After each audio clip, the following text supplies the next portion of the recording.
بسم اللہ الرحمن الرحیم۔ اگر دولت سنبھال سکتے ہو تو کسی بھی نماز کے بعد انا اعطیناک الکوثر سینے پر ہاتھ رکھ کر پڑھ لیں، ذاتی مکان، گاڑی، بے تحاشا دولت آ جائے گی۔ محترم ناظرین، آج کا قیمتی وظیفہ میں آپ کو بتانے جا رہا ہوں۔ یہ ایک خاص عمل میں آپ کے ساتھ شیئر کر رہا ہوں۔ اس وظیفے کی اتنی برکت ہے کہ آپ کے بگڑے کام سنور جائیں گے۔ آپ کا دولت کا مسئلہ ہے، لڑائی جھگڑے کا مسئلہ ہے، گھر میں تنگ دستی، محتاجی ہے، گھر میں لڑائی جھگڑے بہت زیادہ ہیں، اگر کوئی بات نہیں مانتا، یا کاروبار اس میں برکت نہیں ہے، یا منافع نہیں ہے، یا کاروبار چل نہیں رہا، بس یہ ایک وظیفہ کرنے سے جو معجزات ہوں گے آپ دیکھتے رہ جائیں گے۔ اور کافی لوگ ایسے ہیں جو وظیفہ کر کے تھک گئے ہیں لیکن ان کو کامیابیاں نہیں ملتی، ان کے راستے میں اسی طرح کی رکاوٹیں ہیں، اسی طرح کی بندشیں ہیں۔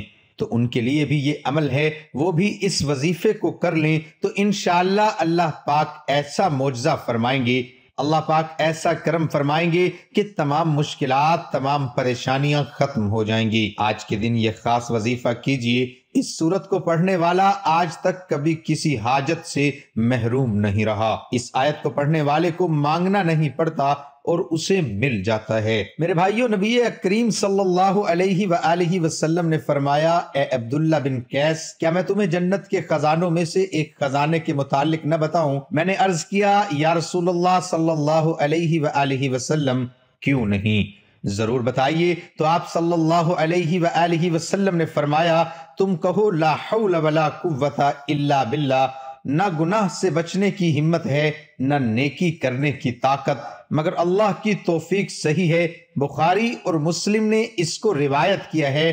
تو میرے بھائیو، آج کا یہ جو وظیفہ ہے، اس کو کتنی تعداد میں پڑھنا ہے، کس وقت پڑھنا ہے، اور اس وظیفہ پڑھنے سے کیا کیا فوائد آپ کو ملیں گے، آج کی اس خاص ویڈیو میں ہم آپ کو اس کے متعلق سب کچھ بتائیں گے۔ حدیث پاک صلی اللہ علیہ وسلم کا ارشاد ہے، اے لوگو، اتنی عبادت کرو جو قابل برداشت ہو، کیونکہ اللہ ثواب دینے سے نہیں رک سکتا یہاں تک کہ تم خوف عبادت کرنے سے اکتا جاؤ گے۔ اب آپ نے اس سورت کو کیسے پڑھنا ہے، کس ترتیب سے پڑھنا ہے، یہ اب طریقہ کار جان لیجئے۔ جب تک آپ کو طریقہ کار نہیں پتا ہوگا پھر عمل اثر نہیں کرتے۔ کچھ خاص احتیاط ہوتی ہیں، تو اب اس کا طریقہ کار جان لیجئے۔ احتیاط میں سب سے پہلے یہ ہے کہ کس وقت آپ نے اس عمل کو کب کرنا ہے۔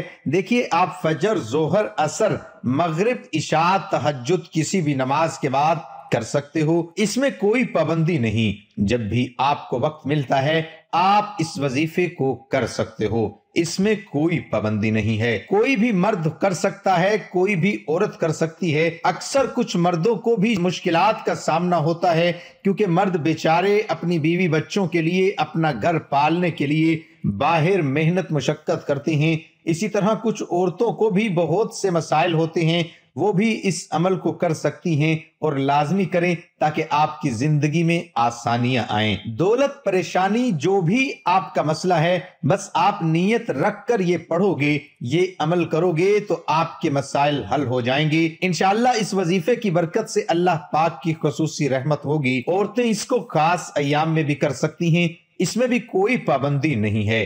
اگر آپ کوئی عمل کرتے ہیں، کوئی وظیفہ کرتے ہیں، کوئی تسبیح کرتے ہیں، اس کے فوراً بعد بھی اس عمل کو کیا جا سکتا ہے، اس میں بھی کوئی پابندی نہیں ہے۔ وقت کو مد نظر رکھ کے وظیفے کی طرف چلتے ہیں۔ اعوذ باللہ من الشیطان الرجیم، بسم اللہ الرحمن الرحیم۔ یہ وظیفے کا حصہ ہے، آپ نے لازمی پڑھنا ہے۔ اس کے بعد آپ درود شریف پڑھیں گے، ایک بار میرے ساتھ بھی پڑھیے، اللہم صلی علی محمد وعلی آل محمد کما صلیت علی ابراہیم وعلی آل ابراہیم انک حمید مجید، اللہم بارک علی محمد وعلی آل محمد کما بارکت علی ابراہیم وعلی آل ابراہیم انک حمید مجید۔ یہ درود پاک آپ نے 7 بار پڑھنا ہے، آپ صلی اللہ علیہ وآلہ وسلم کی ذات پر۔ اور اگر کسی میرے بہن بھائی کو یہ درود پاک نہیں آتا، کوئی سا بھی پڑھ سکتا ہے جو اس کو آتا ہے، اور اگر کوئی بھی نہیں آتا تو وہ اتنا کہہ سکتا ہے صلی اللہ علیہ وآلہ وسلم، اس کے بعد آپ نے یہ سورت انا اعطیناکل کوثر پڑھنی ہے۔ قرآن پاک کی سورت کوثر کے نام سے بھی ہم جانتے ہیں۔ اس سورت کو آپ نے کب پڑھنی اور کیسے پڑھنی ہے، کتنی بار پڑھنی ہے، سب طریقہ بتاؤں گا انشاءاللہ۔ جب آپ اس وظیفے کو کریں گے یہ سب پریشانیاں آپ کے اوپر سے دور ہو جائیں گی۔ اللہ پاک اسی صورت میں ہمیں یہ آگاہ بھی کر رہے ہیں کہ ہم غمگین اور اداس نہ ہوں، کیونکہ ہر مصیبت کے بعد آسانی ہوتی ہے۔ لہٰذا اگر کوئی اللہ تعالیٰ کے دین پر ایمان رکھتا ہے، اللہ تعالیٰ کے وعدوں پر کامل بھروسہ رکھتا ہے اور اللہ تعالیٰ کے کلام اور رسول اللہ صلی اللہ علیہ وآلہ وسلم کی باتوں پر مکمل یقین رکھتا ہے، تو وہ مصیبت کے بعد آسانی ضرور دیکھے گا اور اس کی زندگی میں تنگی کے بعد خوشحالی ضرور آئے گی۔ آپ نے اس سورت کو صرف 21 بار سینے پر ہاتھ رکھ کر پڑھنا ہے، اچھی طرح پڑھنا ہے، اور جب آپ اس کو پڑھیں گے آپ کے ذہن میں آپ کے مقصد ہوں، جو آپ کے لیے مشکلات بنی ہوئی ہے، جو آپ کی حاجتیں ہوں، آپ یقیناً اس نیت سے ہی کریں گے کہ آپ کے تمام مسائل دور ہو جائیں۔ اب آپ نے وہیں بیٹھے جگہ چھوڑے بغیر لا حول ولا قوت الا باللہ العلی العظیم، لا حول ولا قوت الا باللہ العلی العظیم، صرف اتنا پڑھنا ہے کہ میں پورے یقین کامل سے کہتا ہوں کہ اس تسبیح کو ہر کوئی جانتا ہے۔ لا حول ولا قوت الا باللہ کا مطلب حضرت عبداللہ بن مسعود رضی اللہ عنہ فرماتے ہیں کہ لا حول ولا قوت الا باللہ کو میں نے رسول اللہ صلی اللہ علیہ وسلم کے سامنے پڑھا تو آپ صلی اللہ علیہ وسلم نے فرمایا کہ اس کا مطلب جانتے ہو کیا ہے؟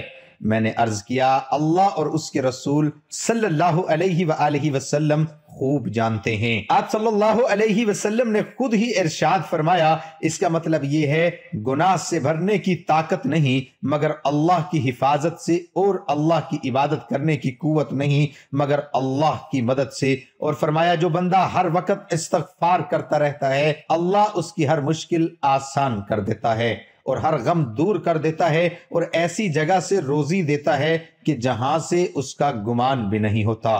اس کی آپ نے 100 دانوں کی ایک تسبیح کرنی ہے، اس کے بعد آپ نے دعا کرنی ہے سبحان اللہ یا رب کریم، یا اللہ آپ کو اپنی شان کریمی کا واسطہ ہم گناہ گاروں پر اپنے گھر کے دروازے بند نہ کر، ہم سیاکار ہیں لیکن ہیں تو تیرے ہی بندے، تیرے سوا ہمارا کوئی سہارا نہیں، یا ذوالجلال والاکرام ہم تجھ سے اپنے گناہ کی معافی مانگتے ہیں جو تنہائی میں کیا یا محفل میں کیا، نادانی میں کیا یا انجانے میں کیا۔ اللہ اپنی شان کریمی کے صدقے، اپنے کعبہ کی عظمت کے صدقے معاف کر دے۔ تمام دوستوں سے گزارش ہے کہ اللہ تعالیٰ کے 99 ناموں میں سے ایک نام ضرور ٹائپ کریں۔ اللہ ہم سب کا حامی و ناصر ہو۔ اللہ حافظ۔